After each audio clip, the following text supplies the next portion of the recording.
Hello, it's Aaron, and welcome back to the podcast. My guest today is Doug DeVos. He's the co chair of Amway, where he was previously president for over 16 years. He's also the son of Amway co founder Rich DeVos, which normally I don't talk about whose people's parents are because it's not relevant, but it's actually very relevant to our conversation because we're going to be talking about his dad's book, Believe, originally published in 1975, in which Doug is shepherding to a re release on its 50th anniversary, which is this year. And there is a link to buy it in the show notes, so be sure to check that out. Doug, thank you so much for joining me. Aaron, it's great to be here. Great to connect again and to chat with you. Well, thank you. The book is called Believe! Yeah. Exclamation point. Believe! Exclamation point. What are we supposed to believe in? Well, Dad wrote the book, and it was really an articulation of what he believed. But the challenge of the book is to ask you what you believe in. So he talked about what he believed and why he believed it, why he felt it was important, why he felt that those beliefs helped him, and how he saw those beliefs also play out in society and help others in society when they kind of shared or applied those beliefs. But the real question that we've that I try to pose a lot of time is in a discussion to ask somebody, what do you believe? Now, I'm happy to tell you what I believe, and I'm happy to share those sorts of things and to walk through that. And I think everybody should do that. But it's great to ask for that in response.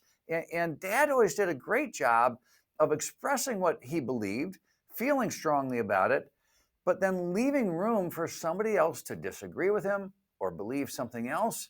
And they could build a relationship anyway. It wasn't a litmus test. But what he wanted to do is just articulate those things that were important to him, share them with others, and then encourage people to kind of have that own discussion with themselves about where they stand and why they stand there, and so in actuality, what they believe. I think maybe it's the very first chapter in the book. He really tries to get people to believe in themselves. Bingo. And he's got this line. He says, I believe that one of the most powerful forces in the world is the will of a man who believes in himself, who dares to aim high, to go confidently after the things he wants in life. And I gather that encouragement was sort of a theme of his work. Absolutely. And that's what I grew up in. That was the environment I grew up in. And that's why I wanted to re-release the book and kind of doing it on behalf of my siblings, because these are the things that impacted our family so powerfully that he would say, he went around the world just to telling people, you can do it. You can do it. So many people, if they'll make a mistake or something goes wrong or whatever the case, they failed at something, they think they're a failure. And his life and what we've tried to emulate in our lives with other people is to say, you can do it. For our kids, you can do it. Don't be afraid. Take that step. And if you fail, you're not a failure. You can recover, you can learn, you can improve. Do it again. Do something new. Move forward, but don't ever be stuck. And that was just who he was. And it was important to people. So many people would continue, throughout his life to come up and thank him because that bit of encouragement was really important to them. Yeah, he also says for the individual in that position, there is only one thing left after all the arguments are weighed and all the costs are measured. Do it. Try it. Quit talking about it and do it. And I thought that was interesting because he doesn't actually tell you what to do. It's like it's sort of whatever you want to do, but this idea that sometimes you just have to go for it. You don't hear a lot of that today. Well, that's how he lived. That's what he and his business partner, Jay Van Andel, the co-founder of Amway, he and Jay, from young ages, they grew up in the Depression. So they dealt with hardships and that challenge. They grew up in World War II. They both served, but they came out of that experience with this optimism and this frustration when people would say or talk a lot about something but not actually do it. So Dad had a great speech that he would give. He called "Try or Cry." You know, quit crying about it. Go out and try. Pick one or the other.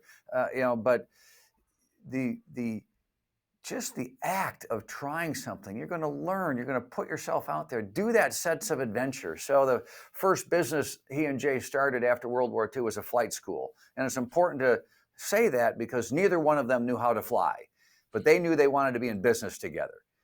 And they did that for a few years. Then they read a book about sailing in the Caribbean. So they wanted to sail to South America. So they sold that business, bought a boat, and they were going to sail to South America, but neither one of them knew how to sail. Now they made it far enough. They made it down the East Coast. They got lost a lot. They ran aground a lot. They had a lot of problems with the boat. It leaked a lot until it finally gave up and the boat sank off the north coast of Cuba. So they sank. They were rescued. They continued on with their trip. But that spirit of adventure, that idea that if you have something that's important to you, if you want to try that business, that job, that education, that next experience, if you want to improve yourself in some way, help somebody else, reach out, build a relationship and a friendship, do it. It may not always be successful, but you're going to learn and you're going to be better for it.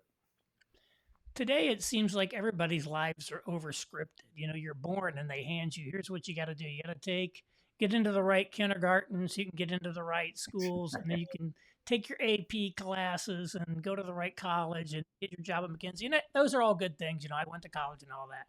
But it Sure. seems like there's not a lot of room for people who want to go off script today and just do something that's like a dream of theirs. Sure. But aren't the most interesting people you meet those that have gone off script, those that Mhm. have done something silly, or dramatic and good? Some of the best stories I have are the mistakes that I've made, the silly things that I've done. In my role at Amway, I ended up in so many situations where I would look around and I go, what am I doing here? I am not prepared for this. I'm not ready for this. I don't know if it's going to be successful or not, but here I am in this forum giving this speech with this group of people, with this level of engagement, whatever that may be, and every time, whether it went really well or whether or whether I made mistakes and it didn't go as well, I learned something and I grew. And that's the adventure. Then you have fun stories to talk about that you can continue to learn or others can learn from. And it's those, it's those adventures that if you never took it, you'd never learn that lesson. You'd never, if you never took that risk, you'd never learn the lesson. You'd never have that experience. You could never share it with somebody else. You could never use it to grow. And so sometimes, this, especially in today's world, the script isn't working out. The world of work, the future is very much an unknown. And those of us who are going to be a little bit more adventurous, a little more unscripted, a little more willing to take risk, more willing to, to challenge themselves and learn and go forward with that sense of adventure, are probably going to, have an opportunity to be a little bit more successful. Your dad was also an incredible believer in America in a very, this is one that is kind of retro. He was very earnest about loving the country. There was none of the irony or the cynicism that you hear so much of today. Here's his quote. He says, I believe in America. In a time when flag waving is discouraged, I don't apologize at all for an old fashioned, hand over heart, emotional brand of patriotism. I believe that America is the greatest country in the world with the richest past, the brightest future, and the most exciting presence of any nation anywhere. Now, this was written in the 70s when Right. a lot of people would not have said that. Uh, remarkable belief in the country. And you would say that some of those conditions in the 70s might be present today. And the idea of just being proud to be an American and being proud of our country and understanding we're not perfect. I love the way it's said, in the preamble of the Constitution, in order to be a more perfect union. We've fallen, we've made mistakes, we haven't lived up to the ideals that we put into the Declaration of Independence. We haven't lived up to that as well as we could, but we're not done yet. And when you look at our track record, we've done pretty well compared to the rest of the world. America has been a light. America has had a level of success that's been unheard of before in history, and therefore, in influence, and therefore we have a role and we have a responsibility as citizens to believe in our country, to do what we can to make it better, and to celebrate, whether it's the 4th of July or Labor Day or Memorial Day or Veterans Day or whatever it may be, that we celebrate our country and we're thankful for it, and not to the detriment of other countries or to try to say we're better, but just to say we're pretty darn good. We can get better yet. Let's challenge ourselves. Let's think about that. That time, as I said earlier, after World War II was this wonderful time of patriotism and excitement and optimism for the future. Wouldn't it be great if we could find that again without having to go through a world war? Wouldn't it be great if we could just look inside of ourselves and say, look, there's some really rich content in this country, and there's some really big mistakes we've made in this country. Let's gravitate towards the richness and the positives, and let's build on those so we can move through and get past the mistakes that we've made. And we can be as a country, just like a lot of us are in life. We make mistakes, we move forward. Well, your dad was obviously an optimist. So much in the book, he's encouraging you to think about the positives and kind of don't dwell on the negatives. And so many people today are kind of negative Nancy's. I mean, I probably fall a little bit into that. I'm always looking at, the data that shows this is bad, this is bad, this is bad. How do you stay positive in a world with so many crazy things happening? Sure. Well, first of all, it's not bad to take stock realistically and see what's going wrong. That's why every sports team looks at game films, right? What did we do right? What did we do wrong? How do we learn from it? But he always chose to say that we're going to build on it and we're going to go forward. And it's a choice. And even in difficult times, you've got to challenge yourself to say, what am I going to choose? Am I going to choose to take this situation, this challenge, this failure that I may have had and learn from it and move forward, or will I get so stuck in the negative aspects that I'll be stuck myself and I won't be able to move on? And so Dad always would move forward, whatever it was. We're going to go forward. We're going to get better. And that's what his father said to him in the Depression. He talked about my grandfather when he lost his job, when he lost their home, the family lost their home. He would say, it's going to get better. We're going to get through this. I'm going to get my job back. We're going to get our home back. We're going to get through this. And so Dad always talked about that idea of moving through a tough time and not being stuck. Mm. What made you decide to reissue the book? Well, because you, as you articulated, Aaron, you're kind of looking at things in the world today, and it's discouraging. It could be negative. It would be easy to be stuck or feel stuck. But as we grew up in that environment, that Mom and Dad created for us, or that that we lived and experienced in Amway, we go back a lot to the foundations, to the principles that were used in the beginning. And as I read the book again, as we talked about what Dad stood for, I said, my goodness, all these things are relevant today. There's a few examples that, I go, okay, that may be, that might be 50 years old. That might be 50 years old. But the principles are the same. Persistence doesn't go out of style. Accountability doesn't go out of style. Believing in God doesn't go out of style. Although, as you articulate, we may be living in a negative world right now, but it doesn't go out of style. These are timeless truths. The family, free enterprise. These are truths that we've seen play out over time. And so let's reintroduce them. Let's use the book and these ideas as a chance to rediscover them, reapply them, and renew our energy towards living out those principles. There's a foreword in the book by Steve Van Andel, who is the son of Jay Van Andel. Now, your dad and Jay Van Andel were not just business partners; they were best friends going back to like at least their high school days, High maybe school, before. yep, And exactly. but just because the dads were friends doesn't necessarily mean the sons are going to be friends. What Right. does it mean to have him, say such nice things about your father in the book? Well, it's a couple things. One, Dad and Jay were so close and they worked so closely. Our families were neighbors. We grew up next to each other. And so our family, the Van Andel family, it's like we were one, like we're still all siblings. But the relationship that I've had with the Van Andels family, and especially with Steve, has been incredibly special. Steve and I were partners. As we worked together at Amway, Steve was the chairman, I was the president. We together kind of served as the co-CEO. We could kind of finish each other's sentences.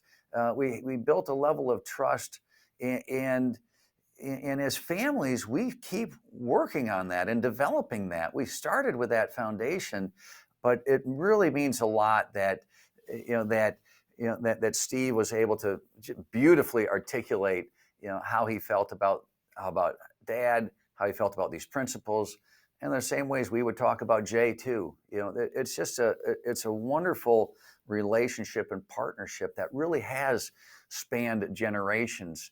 And we trust it will continue on in our families for generations into the future. We work on it.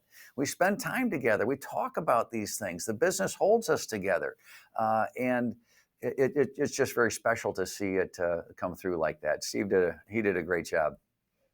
Yeah, most of us don't even keep up with our high school friends ourselves, much less our children being friends with that other person's children. So having a multi-generational friendship is extremely rare. Yes, it is, and it's special, and that's why we all want to work on it so much, because we saw that their relationship was so collaborative that they had very different skill sets. Dad and Jay were very different, had very different talents and skills, but they had that bond of trust and they had that common vision, those common values, and they leveraged their different talents to be really powerful together. Jay would tell the story sometimes. He goes, sometimes your dad he was in the field with the sales force. He was out there making decisions and I supported him 100%.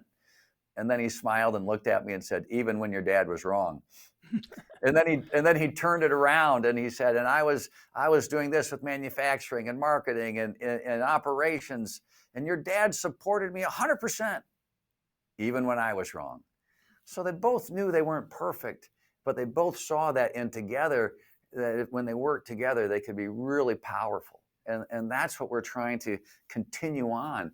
All of us are different in my generation and the next generation, but we can put those talents and skills together in a way that creates benefit for the Amway business and for our community, and a great relationship as friends and family together as well.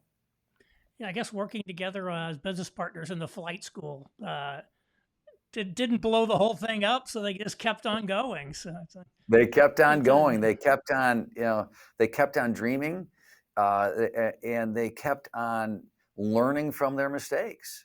And when they found things that they thought would work, they leaned in. And I remember there was a story when they were first involved in direct selling, even before Amway, in the Neutralite business, and they said, "This is it.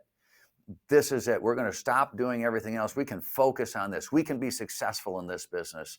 And that led them on down that adventure in the direct selling industry, eventually to start Amway, and the rest is history.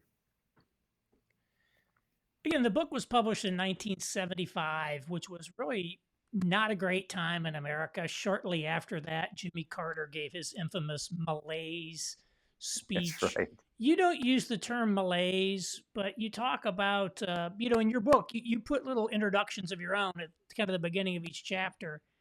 And you talk about the word drifting. You say America is sort of drifting. And I notice, he in that era is spending a lot of time trying to rebut the appeal of socialism, which maybe people were open to because it seemed like our system wasn't doing so well. And wouldn't you know it, uh, we've elected a socialist mayor of New York City. Socialism is cool again. What accounts for the perennial appeal of socialism? Well, I think when you're drifting, when you've kind of lost your identity or your sense of purpose, you don't know who you are or what you're supposed to do. And if so, that to me is what drifting is. And as a country, when you kind of lose that, then any idea sounds good. Hey, let's go left, let's go right, let's go do this, let's try that.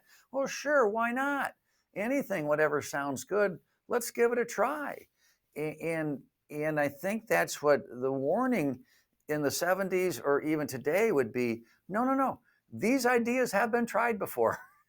Yeah, there's a lot of parts of the world, there's a lot of places that have tried these ideas before. These are not new ideas. And this excuse that, well, they weren't done well before. If we just did it better, it would get a different result. I don't buy that. Uh, you know, I think if you just take, if you would, we would all just take a moment to study history and just look around and even forget studying it, just observe and go, okay, a lot of people want to come to America. This still is a land of opportunity. And when you look around the world, boy, this is still a pretty special place. And then if we can rediscover our identity, our sense of purpose, then maybe we can evaluate what brought us here. What were the good things that we did that brought us here? That belief in America, the free enterprise system, these elements, of faith-based, family-focused, those elements, we're part of our heritage. That's what brought us here. And if we kind of just stopped and looked back and rebuild those foundations again, we can have a very, very bright future. I believe that. You mentioned the free enterprise system. That's a phrase you don't hear a lot. And your dad very much was an unapologetic champion of the free enterprise system. How did Sure. he define that?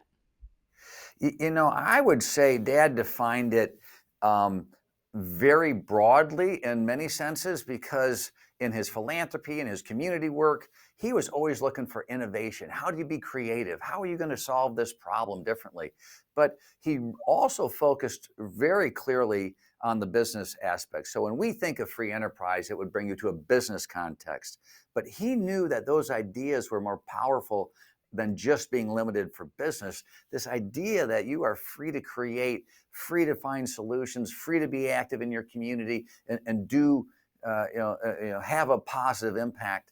But the most notoriety that he would have gotten is how he articulated free enterprise in the business sense. And one of his better is iconic speech of man's material welfare, equals. He had this formula that was developed by the American Economic Foundation out of Ohio, as I recall, in the 1930s, and they had this display in 1964 in the World's Fair. Then Amway bought the display, and he kind of used. There was a formula in those ideas that they had created, that man's material welfare equals human energy plus natural resources all together times tools. And when the tools of production are owned by individuals, the millions of progress-seeking individuals, that result is always better than if it's an estate plan, top-down society. And so that's how he articulated it powerfully. I still believe strongly in the business sense of it, but I believe even more that we need to have that thinking go into other parts of our community engagement. And we, rather than the solutions where it's a government solution or a 501c3 charity solution or something else, let's observe and go, wow, we've been fighting poverty for 60 years and we still have it. Maybe if we figured out how to create wealth, and help everybody create wealth, maybe that's a better solution. So let's apply our innovation or creativity and these principles to some society's problems, maybe we'll get a better result. So let's think about free enterprise in the broadest sense. That's what I think that's what he would encourage all of us to do. Yeah, he talks about free enterprise on the one hand and sort of socialism on the other, but he Yeah. sort of talks a bit about something that was really emerging, which was you could think of it as the regulatory state, where we sort of nominally have a free enterprise system, but not really because the government regulates everything to death. What did he think of the regulatory state? What do you think he would make of the world that we live in today with regard to that? Well, he'd be incredibly frustrated. That's for sure. When President Ford was in office, President Ford was from Grand Rapids. He was our congressman here. Dad and Jay knew him well. There's another friend who went to work in the Ford administration, a guy named Bill Seidman, who said to Dad and Jay, said, "You better pay attention to what's happening in Washington because they are accumulating the power to put you out of business." And so he became very aware of the what is it, the alphabet soup of agencies that are making rules with unelected people making rules, deciding things, deciding that the puddle in your parking lot is a waterway and needs to be protected in one way or another. Some of these It's ridiculous the sorts waters of of the United States. exactly some of these ridiculous findings, which are hugely frustrating because the innovation of people trying to get things done, trying to be productive, trying to find solutions for their customers, their employees, their communities. Where somebody who's so far removed is trying to create an edict about what you should do. It's the ultimate top down, and it gets you away from this entrepreneurial spirit that's driven America. Are there reasonable regulations? Sure. We have to make sure things are safe. We have to make sure things work, that people are aware. Absolutely. But it just tends to go too far. I think it would have drove him crazy like it drives me crazy. What's the phrase? Nothing is as certain or as permanent as a temporary government program. So once a regulation hits, it just disrupts the flow of creativity and innovation and entrepreneurship. One of the things he does in the book is he kind of comes back at the people who say we need socialism by saying, okay, let's become like the Soviet Union. And he would sort of talk about our tremendous consumer and industrial production advantages. Like, okay, great. We're going to have to get rid of 80% of our cars. We're going to have Yeah. to get rid of 75% of our grocery stores. We're going to have to shut down most of our steel mills, all of these sorts of things. And I think it was pretty obvious that we had a much better standard of living system than the Soviet Union, even in the 1970s. Today, people are very attracted to the Chinese model. And I think if someone were to make that comparison today, they might say, well, look at China's high speed rail system. Look at all the electric cars they have in China. Look at their shipbuilding capacity. Is America in danger of falling behind? I think that's a great question, a great topic. I've been to China many times and seen a lot of those sorts of things. And in one sense, you have to, be impressed by the commitment, the investment that they've made. And then you would have to compare and contrast. So, are we unable to do it, or did we decide for some reason not to do it? And could we do it again? And I think that's where I would always put our money on the United States being able to compete against any market or any country in the world. And I would always bring it back to the quality of life of our citizens and the access and the innovation, the creativity that market solutions provide to us in the US. So I think Dad did a great job of just kind of observing the real performance of what then was the Soviet Union. You're doing a great job of observing, what the real performance is of China in certain sectors, in certain areas. But that brings forth then the challenge for how are we going to stop drifting, rediscover our identity, and do the things that brought us to the leading positions in all these segments that you're talking about. And so, those, you may not be able to flip that switch and have it happen overnight, but you have the fundamentals here in place that are so powerful and so strong. And let's use those principles and those foundations to take us forward.